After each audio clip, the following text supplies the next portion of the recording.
if we look at the chart of Bitcoin, we can see that the recent highs mirror the high pivot from the August period, right? So it makes a lot of sense why that was going to be a pivot resistance point. And so what we can do is we can basically take a trend line, put it right at that high, and it's the highest point going back to when we made the cycle lows on Bitcoin here, and that's where we stopped out. Now, what we're seeing here is actually a little bit of a channel being developed. And again, channels are really handy for kind of giving us highs and lows. So what we can do is we can connect these lows here, and we drag that trend line up, and then we notice that that matches the highs on Bitcoin as well, from here to right here. So what this tells me is that you have a lot of resistance around 25,000, 25,300, but then your technical support is around 22,300. So my guess is we'll retest 22,300. The big question then becomes, do we break that level? I am in the camp that eventually we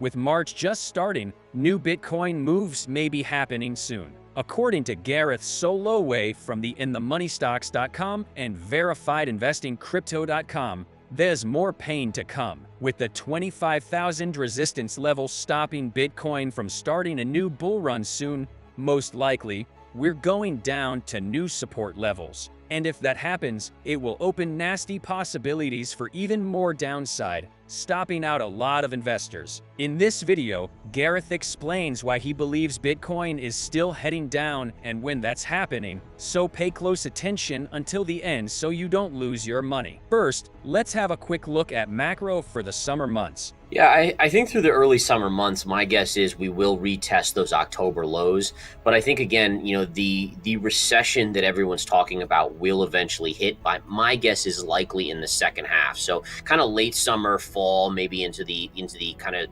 November, December period. And so I think that the markets are going to be kind of on the kind of the cusp of wondering what's the Fed going to do, right? Because the positive of a recession is the Fed stops hiking and maybe cuts, but the negative of a recession is lower earnings for stocks and maybe a troublesome recession that we can't get out of very easily unless the Fed comes to the rescue. So it's going to be one of those guessing games, I think, over the next 3 to 4 months. And then I do think that ultimately it becomes a very bearish scenario for the overall equity markets and really, to be honest, all risk assets. I think we're seeing more and more signals of this where, you're getting certain data points like jobs to stay strong, but then you have other kind of economic data points that are becoming very, very weak. And I think ultimately the jobs will weaken, but it's keeping the Fed tighter for longer. And that's actually going to be very problematic over the next 12 to 18 months. So I think you're going to get in this very serious pickle for this economy.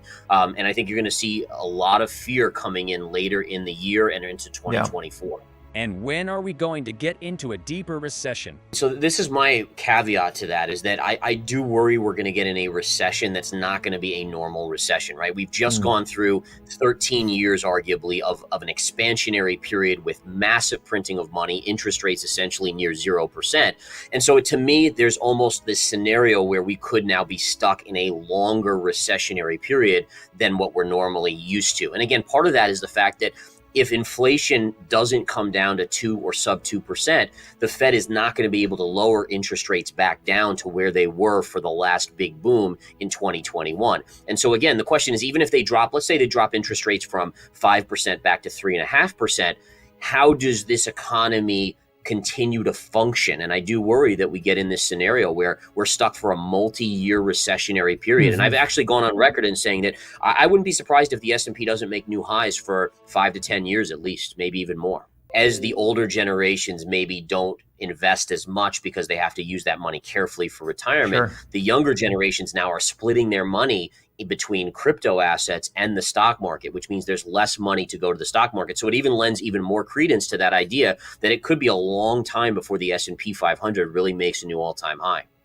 Now Gareth's going to show his Bitcoin charts and do the analysis. Pay close attention to these levels. I do think that we're going to see some downside in Bitcoin here, and we've already seen a little bit of a pullback off the 25,000 marker. But let's take a look at the chart and see what we have in store here. So if we look at the chart of Bitcoin, we can see that the recent highs mirror the high pivot from the August period, right? So it makes a lot of sense why that was going to be a pivot resistance point. And so what we can do is we can basically take a trend line, put it right at that high, and it's the highest point going back to when we made the cycle lows on Bitcoin here, and that's where we stopped out. Now, what we're seeing here is actually a little bit of a channel being developed. And again, channels are really handy for kind of giving us highs and lows. So what we can do is we can connect these lows here, and we drag that trend line up, and then we notice that that matches the highs on Bitcoin as well, from here to right here. So what this tells me is that you have a lot of resistance around 25,000, 25,300, but then your technical support is around 22,300. So my guess is we'll retest 22,300. The big question then becomes, do we break that level?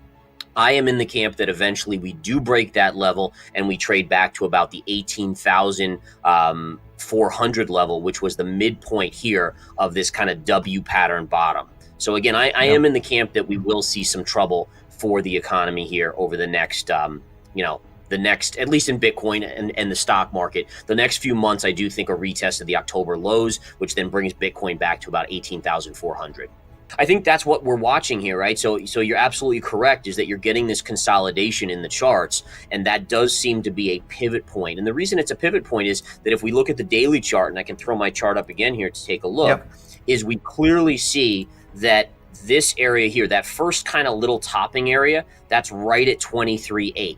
And so the idea here is that if you can recapture that high, it starts to tip the scales towards the more bullish side. Now, again, if we put that trend line in here, right at 23.8, you can see right now we are just below it, but you could be putting in a little of consolidation that could be setting up for another move to the upside. So this is kind of one of those scenarios where, as a trader, I sit back and I watch, because I'm not good enough to kind of determine which direction it's going to go. But it will be interesting, and I agree that if we get back above 23.8 and it can stay there, let's first say for 24 hours, it then increases the probability of us making a move up again and retesting the 25,000 level. Now, if we can't get above 23.8, it goes to the scenario that I just talked about prior, which is where you have to start looking at this 22,300 area on the chart. According to some analysts, especially fundamental analysts, risk assets like Bitcoin can only attract the big money when there's proper regulation to ensure no one gets their funds stolen. But with younger generations coming in and making fortune out of social media and online businesses, which are not concerned about that, the scenario could be different. Look what Gareth has to say about this. I do think so. I think that, again, the social media in the world has really brought to the forefront. And that's why you see this under 40 crowd, right? Once you get to the 50s and the 60-year-olds, it's not quite as influenced by social media. But there's so much on social media about the demise of fiat currencies, which rightly so. I mean, when you see what the governments are doing around the globe, but it is really pushing younger investors to say, listen, I don't know about stocks. Is it a rigged game? Where is it not rigged? Well, right now the feeling is that it's more these cryptocurrencies, and the investing class of this new generation is absolutely looking at this as a new place to put money. The further away from FTX we get, and the less there's new FTX scenarios, right, where you scare the market and you worry, people start worrying about, their money and their exchange accounts and so forth. I think the further away we get, the better it is for crypto, right? Now, the big headwind is going to be, when are we going to get the judge's decision on Ripple? When are we going to get the regulation on crypto and find out exactly what it is? I mean, that's kind of the dark gray area here in the cryptocurrency markets. But I think investors are gaining, at least the retail crowd is gaining more and more stamina to be back in this market after they really got scared when FTX collapsed. As of now, I haven't seen enough signals to make a call that the lows are in. But again, when you're trading at 16, 15,000, I don't think there's that much more to go to the downside. I mean, maybe 12 to 13, maybe worst case scenario 9, but for sure we're in that anger area, right? I mean, I think FTX really was one of those scenarios where investors were like, what the heck? This is messed up that people are, basically lying to our face and just taking money and running. So I do think that we're close. I still think it could take another 6 to 12 months for it to bottom out, but I think that, again, the downside is somewhat limited when you look at the bigger move from 69,000 all the way down to 15.7 or so.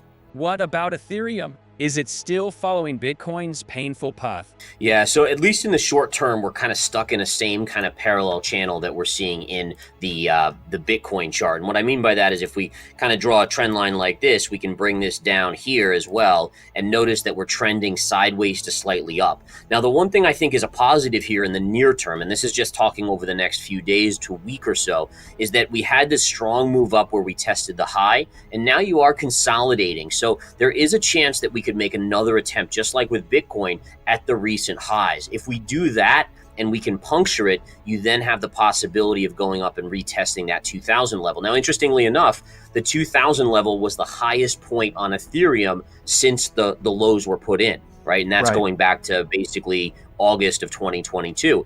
Interestingly enough, Bitcoin has already tested that high from that point. Now, granted, Ethereum made a much bigger percentage move, but it'd be interesting to see if Ethereum still needs to test that level before there's any chance of a corrective move, since Bitcoin already did do it. So it is something I'm watching. I would be, based on the current chart in the very near term, I would be slightly bullish on Ethereum here just over the next few days. What do you think? Can Bitcoin drop back to the 18,000 level, as Gareth said? Or do you believe he is wrong, and this is the start of a bull run for crypto? Comment below, and please don't forget to hit the like button and subscribe if you want to see more content like this every day. Thanks.